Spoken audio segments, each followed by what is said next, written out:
नमस्कार, मैं हूं डॉक्टर प्रसून। यूपी में लोकसभा चुनाव में बीजेपी की हार और अब फिर बजट में यूपी के हिस्से में कोई खास पैकेज नहीं आने के बाद सीएम योगी की मुश्किलें बढ़ी हुई हैं। योगी सरकार पर डबल अटैक हो रहे हैं। बजट को लेकर सीएम योगी पर अखिलेश यादव ने बड़ा हमला किया। अखिलेश ने कहा कि सीएम योगी इस बजट में यूपी को कुछ नहीं दिला पाए। अखिलेश ने दावा किया कि चुनाव के बाद लखनऊ से दिल्ली तक नाराजगी है और ये बजट में नजर आ रहा है। सरकार के दो इंजन आपस में टकरा रहे हैं। दरअसल यूपी में दो मोर्चों पर सीएम योगी लड़ाई लड़ रहे हैं। विपक्ष सीएम योगी पर हमलावर है तो यूपी में बीजेपी के भीतर वरिष्ठ नेताओं के बीच सब कुछ ठीक नहीं चल रहा है। खटपट की खबरें पहले से ही आ रही थीं, लेकिन अब कहा जा रहा है कि योगी आदित्यनाथ और केशव प्रसाद मौर्य के बीच खींचतान बढ़ रही है। लोकसभा चुनाव नतीजों ने योगी सरकार के पूरे समीकरण को ही बदल दिया। विपक्ष ही नहीं, अपने भी सीएम योगी पर हमलावर हैं। योगी सरकार पर डबल अटैक हो रहा है। एक ओर से राहुल और अखिलेश की दो लड़कों की जोड़ी लगातार योगी सरकार पर दबाव बनाए हुए है। सरकार के कामकाज पर सवाल उठाए जा रहे हैं। योगी सरकार पर यूपी की अनदेखी के आरोप लगाए जा रहे हैं। अब मंगलवार को आए बजट ने अखिलेश यादव को सीएम योगी आदित्यनाथ पर हमले का बड़ा मौका दे दिया है।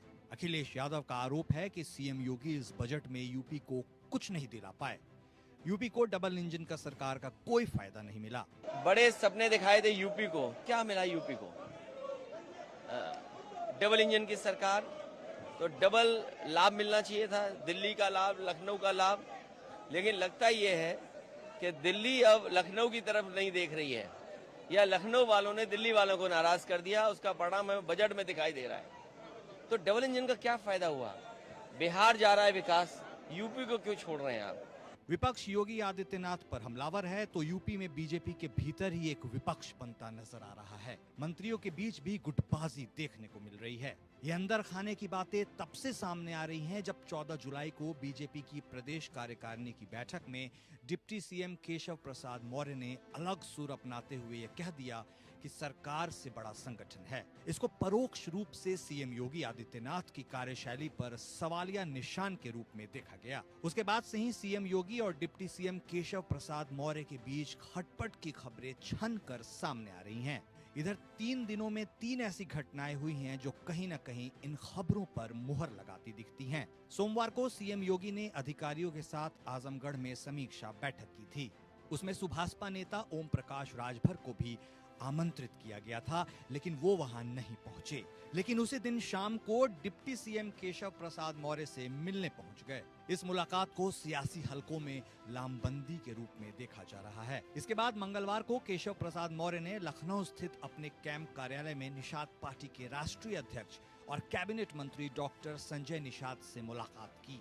डॉक्टर संजय निषाद भी राजभर की तरह ओबीसी नेता हैं और चुनाव में बीजेपी की हार के लिए बुलडोजर पॉलिटिक्स को जिम्मेदार ठहरा चुके हैं। राजनीति है, परिवार है, हर परिवार में थोड़ा बहुत 19-20 होता रहता है, लेकिन सभी लोग एक हैं। हम लोग गठबंधन में हम एक मर्यादा पुरुषोत्तम भगवान राम के आत्मा का निषाद राज को बचा, हम लोग मर्यादित लोग हैं और मर्यादा के अंदर राजनीति कर रहे हैं। तो ये बातें जो मीडिया में विपक्ष बार बार उछालता है सही नहीं है, लेकिन कुछ अधिकारी तो निश्चित रूप से ये सभी लोग जग जाहिर हैं। ऐसा नहीं है कि सपा के समय मैंने बार बार कहा है, उदाहरण भी दिया है, कुछ अधिकारी इसमें लगे हुए हैं कि वोट खराब हो जाए और लोग मुंह मोड़ने के साथ नाराज हो जाए। इसी बीच केशव प्रसाद मौर्य ने सीएम योगी के विभाग से आरक्षण को लेकर सवाल भी दागा था। यहाँ पर विपक्ष के रोल में दिखते हुए उन्होंने अपनी ही सरकार से सवाल पूछा था। उन्होंने संविदा और आउटसोर्सिंग से हुए भर्तियों की रिपोर्ट भी मांगी थी। वो पत्र भी सोशल मीडिया पर वायरल हो रहा है। हालांकि पत्र पिछले साल लिखा गया था, लेकिन अब रिमाइंडर भेजा गया है। एक और जहां लोकसभा चुनाव में कामयाबी से उत्साहित विपक्ष योगी सरकार पर हमलावर है, तो बीजेपी के अंदर ही सीएम योगी को निशाना बनाया जा रहा है। हालांकि इन तमाम हमलों से दूर सीएम योगी चुपचाप सरकार के कामकाज में जुटे हैं। सीएम योगी की नजर 10 सीटों पर होने वाली विधानसभा उपचुनाव पर है। इन 10 सीटों पर जीतकर सीएम योगी खुद पर हो रहे सियासी हमलों का जवाब देना चाहते हैं। यानी विपक्ष के साथ साथ पार्टी के भीतर और सहयोगियों की तरफ से उठते सवालों के जवाब उपचुनाव के नतीजे तय करेंगे। Bureau report, APN. यूपी में उपचुनाव से पहले ही योगी की कड़ी परीक्षा शुरू हो गई है।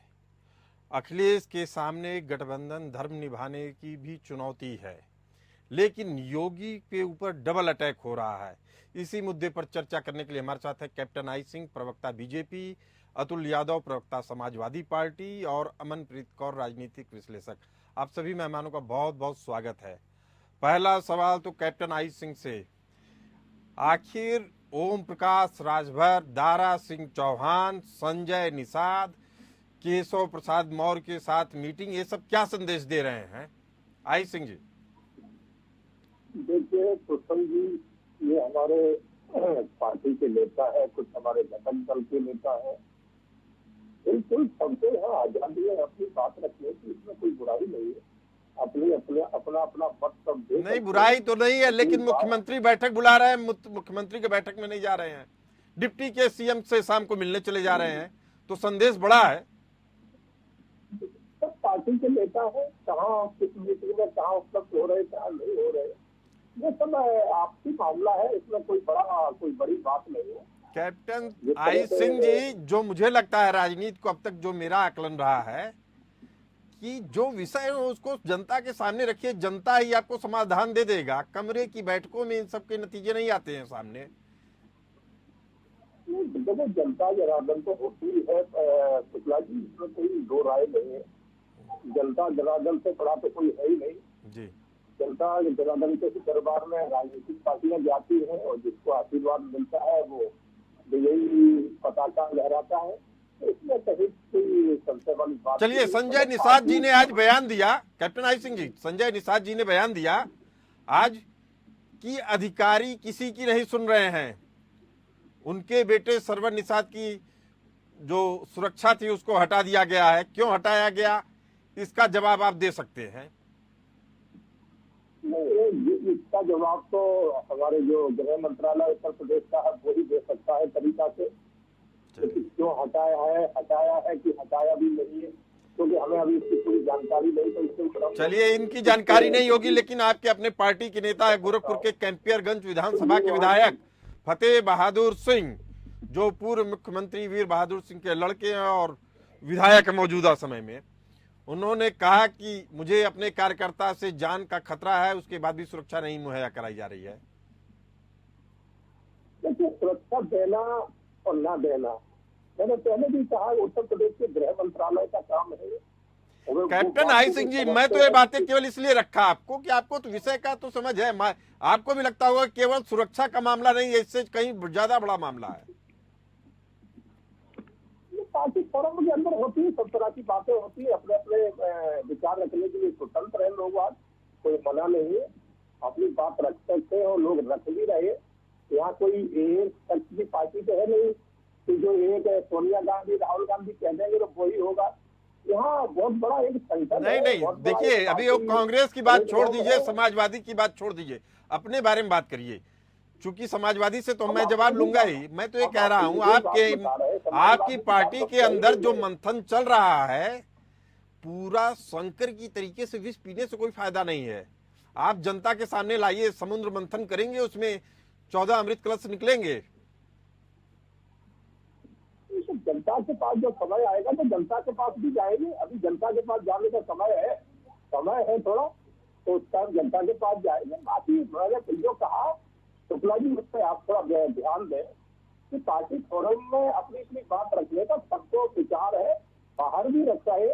ये कोई अखिलेश की पार्टी तो है नहीं कि तो उसके मुखिया अकेले अखिलेश हो। चलिए, अभी मेन समस्या ये है कि आपने जिसको कमान दी है, योगी आदित्यनाथ जी को मुख्यमंत्री पद का कमान तो दे दिया, लेकिन अब आप उनको दो तरफ से डिस्टर्ब कर रहे हैं। बस यही सवाल था कि आखिर उनको अंदर से भी झेलना पड़ रहा है, और विपक्षी दल समाजवादी पार्टी तो हमला कर ही रही है, कांग्रेस कर ही रही है, इंडिया ब्लॉक के लोग तो कर ही रहे हैं। एक बात शुक्ला जी, एक बात को आप विशेष मानते चले, ये मैं आपके चैनल पे कह रहा हूँ, आप जनता को कह रहा हूँ कि योगी आदित्यनाथ बाखूबी अपना कार्य कर रहे हैं और उनके जितने विकास कार्य उत्तर प्रदेश में ना आगे तक कभी हुए हैं और ना ही आगे उनके जैसी सोच के विकास कर सकता है। किसी इंसान ने अभी तक उत्तर प्रदेश के अंदर 60 मेडिकल कॉलेज तैयार किए हैं, जो कुछ रनिंग में है और कुछ काफी का जो है ना कंस्ट्रक्शन काम चल रहा है। 60 मेडिकल कॉलेज और रहे जो 16 और है, उनके भी ऊपर विचार पीपीपी विचार चल रहा है, बहुत मंथन हो रहा है। तो हर जिले में एक मेडिकल कॉलेज जो मुख्यमंत्री बना रहा हो, उसमें अच्छा विकास और कौन कर सकता है। चलिए ठीक है, अब अतुल यादव जी से बात कर लेते हैं। अतुल यादव जी समाजवादी पार्टी के प्रवक्ता हैं। अतुल यादव जी, आखिर क्या कारण है कि आप भी एक सशक्त नेतृत्व देने में नाकाम दिख रहे हैं और अभी चुनाव हुआ नहीं, उपचुनाव, कांग्रेस की 10 ही सीटों पे 5 सीट मांग रही है और जितने दल हैं उतने दल अलग अलग सीटें मांग रहे हैं, जबकि आपकी जो जीत हुई है वो इंडिया ब्लॉक की जीत थी। आप इसे समाजवादी पार्टी की जीत मानते हैं या इंडिया ब्लॉक की जीत मानते हैं? देखिए, जो हम है समाजवादी पार्टी उत्तर प्रदेश में सबसे बड़ा दल है, विधानसभा में भी और लोकसभा में भी जिस सीटों के आधार पर। विपक्ष में जी, एक मिनट सुन लीजिए, मैं आपका प्रश्न सुन लूंगा, मैं इसका जवाब दे रहा हूँ। जो समाजवादी पार्टी उत्तर प्रदेश में है वो सबसे बड़ी पार्टी है और जो सबसे बड़ी पार्टी होने नाते हमने अपना बड़ा दिल दिखाया और बड़ा दिल दिखाते भी रहेंगे, लेकिन हम अपने हिसाब से, अपने नेतृत्व के हिसाब से, अपने कार्यकर्ताओं के हिसाब से, अपनी पार्टी संगठन के नेताओं के हिसाब से जो है वो हम तय करेंगे। रही बात, किसी को भी लोकतंत्र में अपनी बात रखने का सहयोगी दलों का अधिकार है, वो अधिकार उनसे नहीं छीना जा सकता है, लेकिन गठबंधन में किसको क्या दिया जाएगा ये दोनों पार्टियों के शीर्ष नेता तय करेंगे। ठीक है अतुल यादव जी, मैं तो ये सवाल केवल इसलिए पूछा था कि आप कह रहे थे कि डबल इंजन की सरकार, आपस में इंजन टकरा रहे हैं, तो ऐसी टकराहट तो आपके यहाँ भी दिख रही है। शुक्ला जी, हमारे यहाँ कोई टकराव नहीं है। जो आपसी खींचातान, विशेषकर 14 जुलाई के बाद जो भारतीय जनता पार्टी में जो कार्य समिति हुई थी उसके बाद तो साफ झलक रही है, दोनों इंजन साफ साफ टकरा रहे हैं। और रही बात एक दूसरे का, जो काम विपक्ष का है वही काम इनके सहयोगी दल कर रहे हैं। माननीय अनुप्रिया पटेल जी के द्वारा आरक्षण के विषय में उठाया गया, माननीय संजय निषाद जी के द्वारा बुलडोजर के विषय में बात उठाई गई, अन्य चीजों के विषय में भी बोला जा रहा है। अभी आपने बताया और हमने भी सुना समाचारों में कि उनको की अधिकारी सुनते नहीं है। जब अधिकारी, बताओ, ये मंत्रियों के नहीं सुन रहे हैं, किसी की नहीं सुन रहे हैं, तो आम पब्लिक की क्या सुनते होंगे? यही जनता जान रही है। आपके चैनल के माध्यम से जनता देख भी रही होगी और इस डिबेट के माध्यम से भी आपको, हमको, सबको देख पा रही होगी और समझ पा रही होगी कि उत्तर प्रदेश के क्या हालात हैं। चलिए ठीक है, अमनप्रीत कौर है राजनीतिक विश्लेषक हमारे साथ। अमनप्रीत जी, नौकरशाही केंद्रित मॉडल होगा तो उसमें क्या कार्यकर्ता की उपेक्षा होगी? देखिए, अगर कार्यकर्ता की बात करें तो भाजपा तो ऐसी पॉलिटिकल दल है कि वो कार्यकर्ताओं के सर पर ही है। उनको बोला जाता है कि कार्यकर्ता जब ज्वाइन करता है बीजेपी तो उसको बहुत सारे मौके मिलते हैं, जैसा कि वो बोलते हैं कि दूसरी पार्टियों में ऐसा कुछ है नहीं है। तो कार्यकर्ताओं को उनको इग्नोर नहीं किया जा सकता। अगर यूपी की बात करें, यूपी में जैसे सीटें कम आई है इस लोकसभा इलेक्शन में, नहीं अमनप्रीत कौर जी, मैं दूसरा सवाल पूछ रहा हूँ। सरकार चलाने के लिए अगर मुखिया को पहली चॉइस क्या होती है? हमने देखा है केंद्र में भी, जब कांग्रेस की सरकार थी या अभी मोदी जी की सरकार है या योगी जी की सरकार है, चुनिंदा अधिकारी अपने हिसाब से चलाते हैं और मुखिया को, उस सरकार के मुखिया को सहूलियत होती है अधिकारियों के थ्रू प्रशासन शासन चलाने की, और इसी को कहते हैं नौकरशाही केंद्रित मॉडल। अब आपसे ये पूछ रहा हूं कि अगर कार्यकर्ता की उपेक्षा हो रही है तो क्या कार्यकर्ता अभी सही तरीके से उनका प्रशिक्षण नहीं हुआ है? क्या वो काला बाजारी में लग जाते हैं? क्या वो ट्रांसफर पोस्टिंग के खेल में लग जाते हैं? क्या बीजेपी इससे बच पाई है या नहीं बच पाई है? अमनप्रीत कौर जी, देखिए, ब्यूरोक्रेट्स की हेल्प तो इनको लेनी ही पड़ती है। सीएम हो चाहे पीएम हो, उन्होंने खुद तो सरकार चलानी नहीं होती, तो इनकी सहायता से ही सरकारें चल पाती है। पर जैसे संजय निषाद ने जो कंप्लेंट करी है कि ये लोग सुन नहीं रहे हैं, अधिकारी लोग सुन नहीं रहे हैं, विधायकों की बात सुनी नहीं जा रही है, सांसदों की बात सुनी नहीं जा रही है, तो ये भी गलत बात है। क्योंकि योगी सरकार पे तो हमेशा ही ये आरोप लगते रहे हैं कि वो अपनी मनमर्जी करते हैं। उनके बहुत सारे विधायक जो हैं उनकी विरोधता में, चाहे वो सामने आके बात करें, चाहे वो पीछे उनकी पीठ पीछे बात करें, वो ऐसा कहते हैं कि योगी जी जो हैं, जहाँ उनके अधिकारी लोग जो हैं, वो अपने विधायकों की भी नहीं सुनते। पर जिनके अमनप्रीत विधायकों कौर को जी, आपको पता है- मेरा सवाल जी। सीधा है कि अखिलेश का हमने शासन प्रशासन देखा, अखिलेश जी ने कहा कि काम करिए, नतीजे अपने आप दिखेंगे, अधिकारियों से उनका जो कहने का था। दूसरा, मैंने योगी जी को भी देखा, उनका कहना है कि जनता के बीच में तो काम होता ही होता है, लेकिन ये होता हुआ दिखे, ये भी बहुत जरूरी है। आपको क्या लगता है, दोनों में से कौन सा ज्यादा मॉडल उपयुक्त है आज की तारीख में? देखिए, सीएम योगी जब से सरकार में आए हैं तो लॉ एंड ऑर्डर जो है वो बहुत कंट्रोल किया है उन्होंने, इसीलिए उनकी वाही भाई है। आपको पता है कि पार्टी के तो बस अंदर भी अमनप्रीत कौर जी, बस यही रुक जाइए। जो लॉ एंड ऑर्डर है, क्या अब वही उनके लिए भस्मासुर बन रहा है? चूंकि जो बुलडोजर चल रहा है, जो अपने अभी देखा होगा आपने कि पंतनगर में एक घटना होती है, उसमें बुलडोजर को रोक दिया जाता है। ऐसे ही शिक्षकों के डिजिटल साइन पे रोक लगा दी जाती है। तो बैकफुट पे बार बार क्यों आना पड़ रहा है, अगर इतना ही सही मॉडल है ये? तो देखिए, असल में क्या है कि कई जो प्रॉमिसेस लोगों के साथ किए जाते हैं, उनको अगर आप पूरा नहीं करो या फिर लोग क्या चाहते हैं उनकी ओर आप ध्यान नहीं दो, तो आपकी सरकार हमेशा ही आरोपों के घेरे में आ जाती है। ऐसा ही बलडोजर का जब काम शुरू किया है, जब बलडोजर को इन्होंने बोला है कि हम ये कर देंगे, नुकसान करेंगे, बलडोजर से जो लोगों का नुकसान हुआ है, तो उसमें जरूरी नहीं कि आरोपी ही लोग उसके घेरे में आए हैं। कई अच्छा, लोग मैं ऐसे थे पूछ रहा हूँ जिनका कोई अमनप्रीत कौर जी कसूर नहीं था। कि योगी आदित्यनाथ पे आपको लग रहा है कि डबल अटैक असरदार है या बेअसरदार है? देखिए, योगी जी की अपनी एक छवि बनी हुई है। आपको पता होगा कि जब दूसरी बार योगी जी सरकार में आए हैं, जब उनको दूसरी बार सीएम बनाया जाना था, तब भी ये खबरें निकल के आ रही थी कि ऐसा है कि अमित शाह जी इनको पसंद नहीं कर रहे हैं, तो हो सकता है इनको सीएम इस बार नहीं बनाया जाए। तो अपने बलबूते पे, अपने जो संगठन को उन्होंने मजबूत कराने में उन्होंने वो सफल हुए थे, इसीलिए वो दूसरी बार सीएम बने थे। अब भी आपने लेकिन देखा होगा, उसका जब- असर अमनप्रीत कौर जी चुनावी नतीजों में नहीं दिखा, नहीं और दिखा, पर उनके उसका गठबंधन उन्होंने के लोगों ने सीधा- भी नहीं दिखा पाया वो असर। मैं ओम प्रकाश जी, राजभर जैसे- की बात करूं तो उनके बेटे अरविंद राजभर गाजीपुर से सीट हार गए। बिल्कुल बिल्कुल। वहीं पर इसी जबकि वजह वो गाजीपुर जब- राजभर बहुत सीट थी, निषादों ने अपना समर्थन सुल्तानपुर सीट पर, सुन लीजिए मेरी बात जी, निषादों ने अपना समर्थन सुल्तानपुर सीट पर समाजवादी प्रत्याशी राम भुवाल निषाद को दिया, और उनके मुकाबले खड़ी थी मेनका गांधी। ये बहुत बड़ी हार थी। अनुप्रिया पटेल कुर्मी वोट बैंक पे अपना दावा ठोकती हैं, लेकिन वो केवल अपनी मिर्जापुर वाली सीट बचा पाई हैं। इससे साफ है कि समाजवादी पार्टी की पैठ जो पीडीए मॉडल बनाया था वो एक असरदार तौर पे उभरा है। रामभुवाल निषाद, रमाशंकर राजभर और एसपी सिंह पटेल, यानी पिछड़ा दलित वाला जो मॉडल इन्होंने अपनाया वो सफल होता दिखा। आपको मानती है असर अभी उपचुनाव में भी दिखेगा?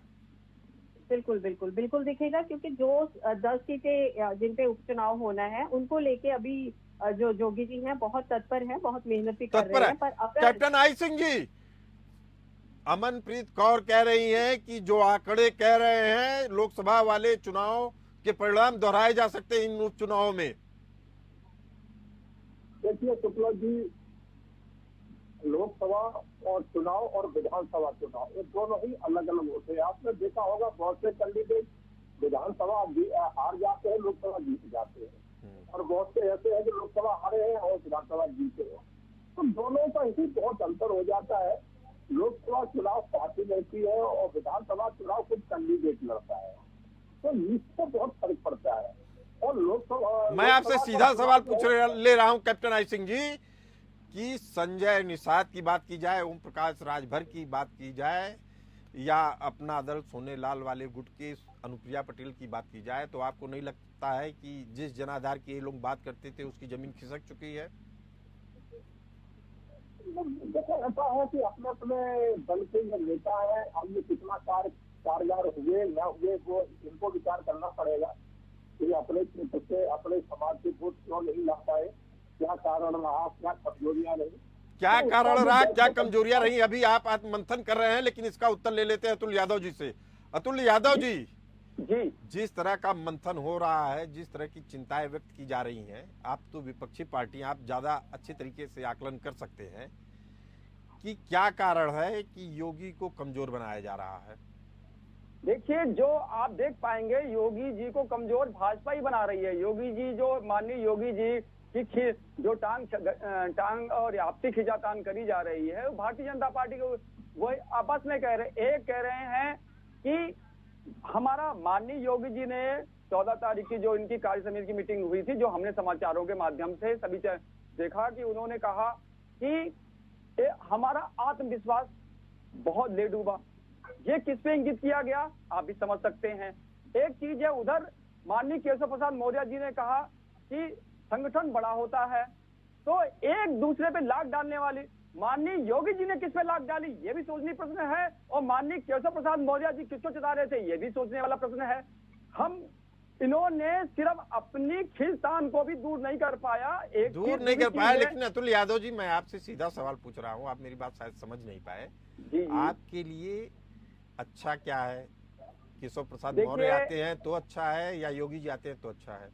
देखिए, हमारे लिए हमारा मॉडल, हमारा मानना है कि पीडीए। बिल्कुल सही। अतुल यादव जी रुक जाइए, मैं आपके इसी मॉडल पे आना चाह रहा था और आपने वो बात कह दी।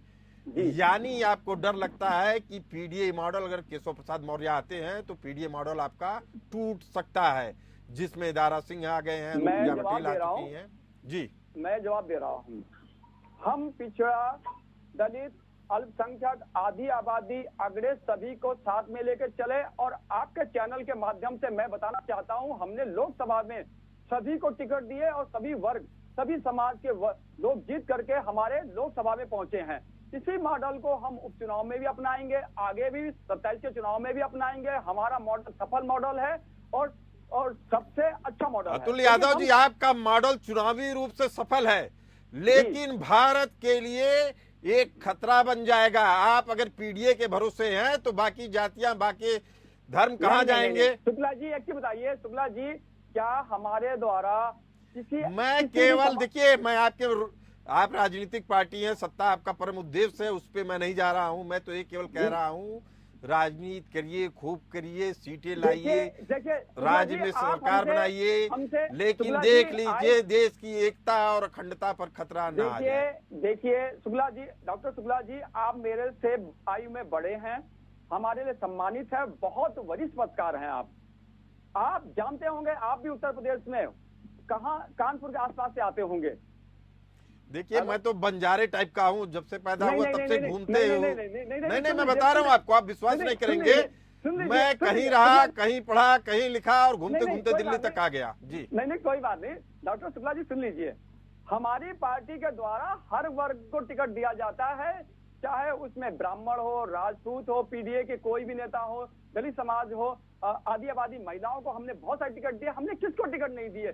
तो एक चीज है, हमने अपनी समाजवादी पार्टी के माध्यम से सभी को सम्मान किया गया और सभी वर्गों के लिए जीत करके आए। और लोकसभा में शुक्ला जी पूछना थोड़ा, यादवों को कितना टिकट दिए बता दीजिए अतुल यादव जी जल्दी से। 5 टिकट दिए थे, 5 जीत के लोकसभा में पहुंचे हुए हैं। और तो परिवार को दिए हैं, वो यादवों को नहीं दिए, वो परिवार को दिए। नहीं, वो यादव नहीं है क्या? नहीं, आप परिवार है वो, यादव को नहीं है, वो परिवार। कैप्टन आई सिंह जी, अगर परिवारवाद की बात की जाएगी तो आपके लिए भी भारी पड़ेगा। पूछ लिया जाएगा अनुप्रिया पटेल किसको दे रही हैं, पूछ लिया जाएगा ओम प्रकाश राजभर किसको दे रहे हैं, संजय निषाद जी किसको दे रहे हैं, सब परिवारवादी हैं। लेकिन फिलहाल वो हमारे घटक दल है, वो बीजेपी नहीं है, वो घटक दल है, वो उनका अपना अधिकार है, वो परिवारवाद नहीं है, उनका अपना अधिकार है। अमनप्रीत कौर जी, ये जो राजनीति है उत्तर प्रदेश की, अगर 30 सेकंड में आपसे जानना चाहूं तो उत्तर प्रदेश की राजनीति में क्या आप कोई बड़ा बदलाव देख रही हैं अमनप्रीत जी? यहाँ किसी को दे दे। देखिए, उत्तर प्रदेश की पार्टी है समाजवादी, और वो यादवों के नाम पे बड़ी पार्टी है। कैप्टन आई सिंह जी, और वो अमनप्रीत कौर जी का, अमनप्रीत कौर जी की आवाज बढ़ाइए। इनको चुप कराइए तभी मैं बोलूंगी।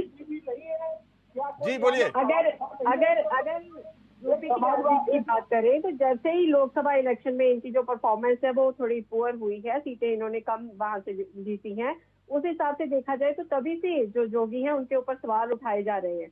आपको पता है कि जब कहीं पे भी किसी भी स्टेट में हार होती है अमनप्रीत जी तो सवाल उठते हैं और जीत पे जश्न मनाया जाता है। जवाबदेही तो तय करनी ही होती है किसी भी राजनीतिक दल को। बिल्कुल और और अभी आपने देखा कि जैसे प्रदेश कार्यकारिणी की जब बैठक हुई है तो जोगी जी ने साफ बोल दिया है कि एक तो ओवर कॉन्फिडेंस जो था भाजपा वालों का वो उनको ले डूबा है, और दूसरा जो विपक्ष है वो ओवर कॉन्फिडेंस भाजपा में छोटे से लेके बड़े तक सभी नेताओं में देखा जा रहा है मनप्रीत कौर जी। इससे कोई नहीं बचा है। इसी अहंकार को दूर करना है जो एक बात उन्होंने कही कि सच्चे लोकतंत्र की पहचान होगी। इस चर्चा में फिलहाल इतना ही।